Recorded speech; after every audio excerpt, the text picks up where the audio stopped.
Ladies and gentlemen, boys and girls, the crank has arrived.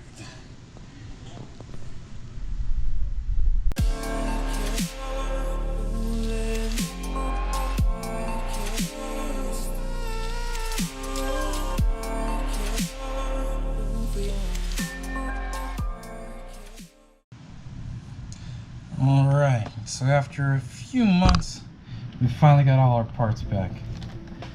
They had to weld the keyway on here to make sure that it matched this key. So I got them the key. Let's see how good a job they did. For the reveal, so we see that right there. That looks nice and pretty. The keyway is beautiful. The Woodruff key has no play.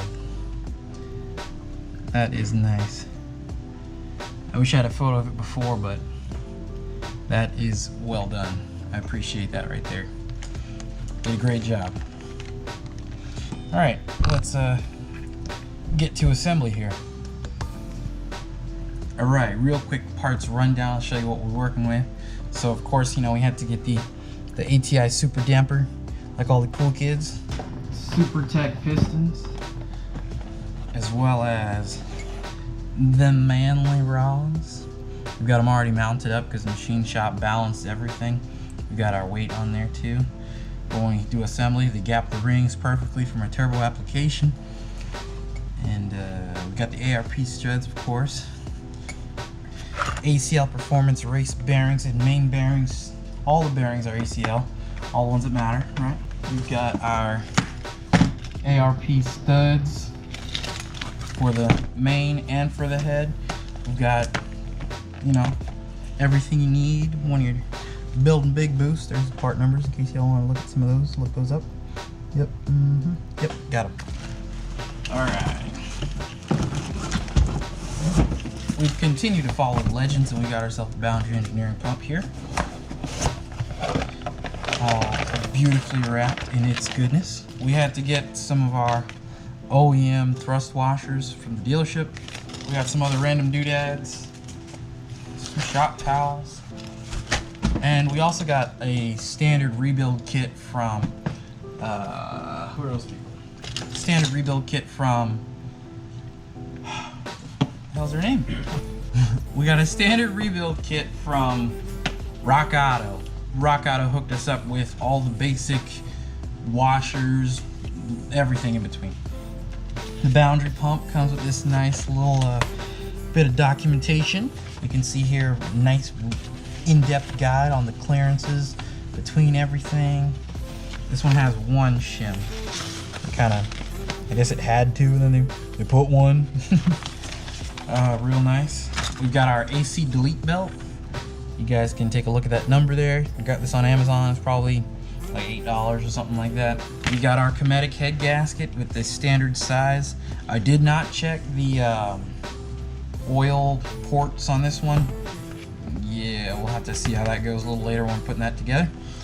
I got this from our boys down at Real Street Performance at great discount, of course, as always. Yeah, and I think those are the major components.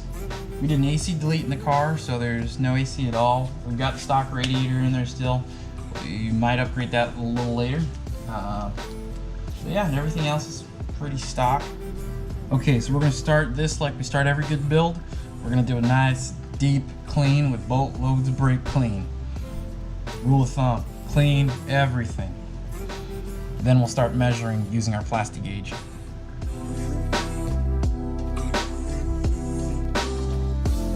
Now that we've got her all brake cleaned out, just let her dry out a bit before we get on it. All right, so we're back at the bench.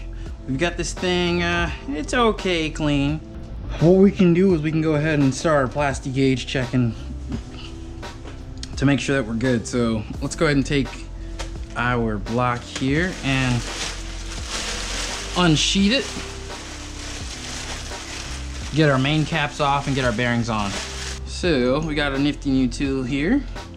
Harbor Freight Earthquake XT. I needed an adapter, had to run in the car to get that bad boy.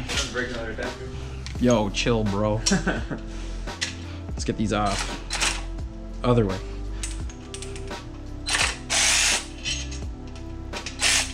Are these also cylinder dependent? Or like yes. They go back to the exact same one? The whole thing is cast together and then they cut it down. Okay. So the casting position that it's in right now is like perfect. Because it's been cast that way, it's been run that way, so you want to leave it that way. Right. Clearances like could differ over time. So any warpage that happens to this and it happens to that. So you gotta make sure that you have the exact same ones.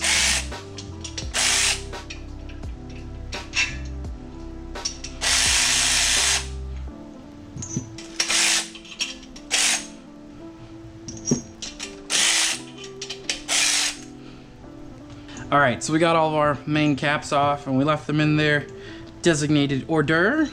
We have one, I don't know if you guys can see that mark there. 1, 2, 3. Okay, there it is. It's just kind of in there. 4, it's kind of stamped. And 5, mostly like chiseled away or something like that. But we're not using these bolts because we upgrading. So let's find the right ARP package here. Sticker gang. We've got the washers. And we've got the bolts. These are the 12 point. So first thing we're gonna do is we're gonna get these bad boys in there. All right, so we take a stud, make sure we're at the side that doesn't have the Allen key. We're gonna put a little bit of lube on there. I don't know if I'm doing the right amount. Not a mechanic, not an assembler. Let's just add. Let's just run this along the threads. Real nice. Then we want to get these just finger tight. See, I put too much on that one. We've got a lip of excess on there. I have to take that off. But now I know for the next one just about how much to put. So very little. Probably what's on my glove here will do. And we'll repeat for the whole thing.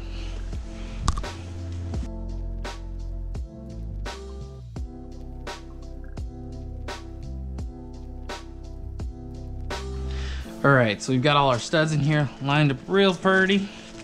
Going down the line. They're just about finger tight, which I think is what you're supposed to do. Once again, I am not a professional, so do not listen to anything I say here. Do not do anything I do. But yeah, looks pretty good. So we're gonna clean out this bearing surface here, and then we're going to seat our bearings and then have a look at them. Yeah, not bad. All right, so we got most of this puppy cleaned up. What we're gonna do now is plug in our little pancake so we can get some air to blow across the surface. All right, let's blow this bad boy out.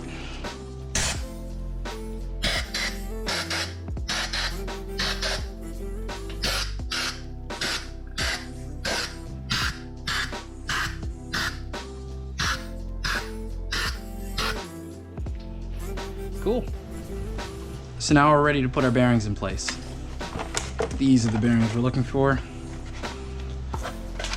So the machine shop, they said they checked them, they numbered them to make sure that we've got everything within spec. So we're just gonna double check that here today. So you got pairs. Each pair goes into the cap and then one goes into here. So let's go ahead and get that lined up. Okay, so I just remembered that these things have a small hole in there for the oil to get through, and that isn't apparent on the upper cap here, or the lower cap. So this one does not go here, but it goes in here. So what we're gonna do is we're just gonna go ahead and seat them in place. What we wanna do is wanna make sure that the bearing surface is perfectly clean, as well as the surface in here. So what I'm gonna do is spray a little more brake clean, then I'm gonna come back at it with a new clean cloth, and we're just gonna work our finger through there. Make sure that surface is clean. Watch out for the oil port so we don't accidentally fray the towel in there. Those are looking pretty clean. We've got a few fuzzies in there, so let's blow it out. All right, so let's go ahead and seat our bearings with no lube, just seating them perfectly. Let's go ahead and seat that in there. Want to be very careful. Match the keyway and let it sit. Make sure we've got it nice and even. All right, looks good. It's nice and even on both sides. Let's take a look down them here. Beautiful, beautiful, beautiful. Very nice and very nice. Cool. Okay, now that we've got all of these lined up, we're gonna go ahead and seat the crankshaft in there. So let's go ahead and grab it from the front nose and line her up very carefully and watch the studs while we're coming down. So let's go in like this and just watch for the studs.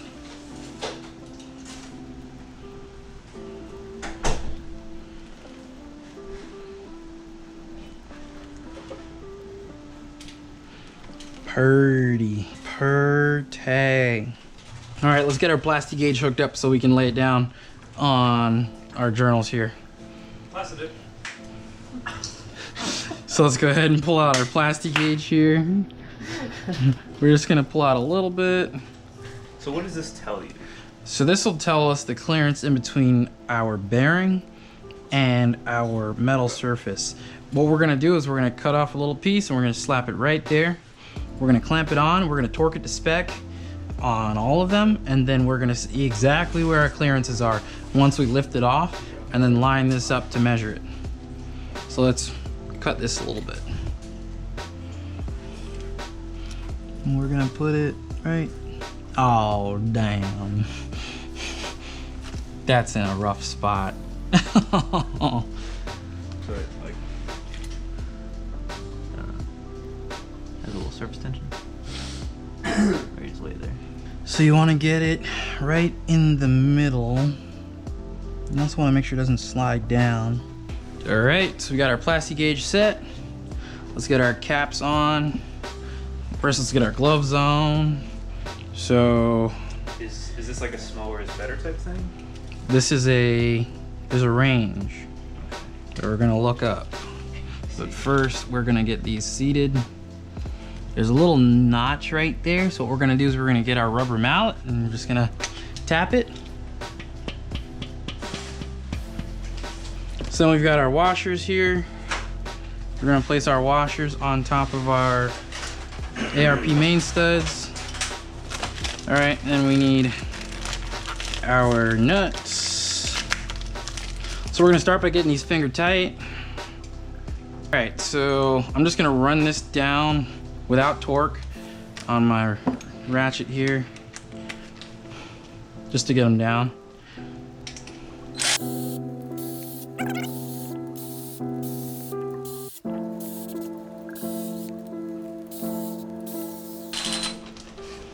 All right, and then we get our torque wrench. So we're gonna do it in stages. We're gonna start at 25 foot-pounds. We're gonna go up from there.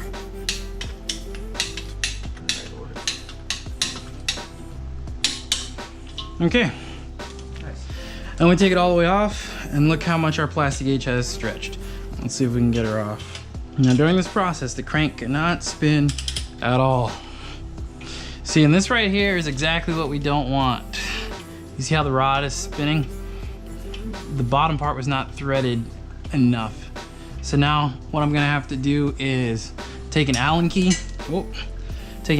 and tighten that back into the block appropriately. They say about 5 to 10 pounds is the most you want to do. The manual says hand tight, but as you can see, we need more than hand tight. All right, so we want to break the bead on these again.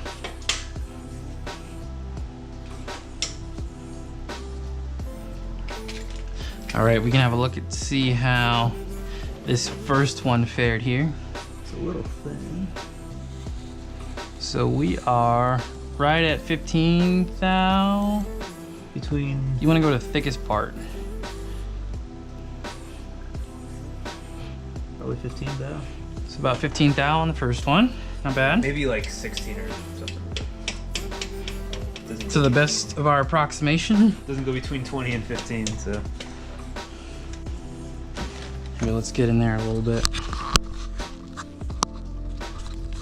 I'm gonna guess this one's like 16. Not bad. Not bad. All right, so it all fits beautifully. That's wonderful. So let's go ahead and clear off these Plasti-gauge. So we just have to peel it off. It should come right off. Let's go ahead and pull her out. Watch the studs and out. All right. We're gonna give her the brake clean treatment to see if we can get our Plasti-gauge out of there. Should eat. We're just gonna use a little bit. All right, so we got our crank in there. We've got these torqued to 63 foot-pounds in the correct torque sequence. These bad boys are ready to get these pistons and rods in there.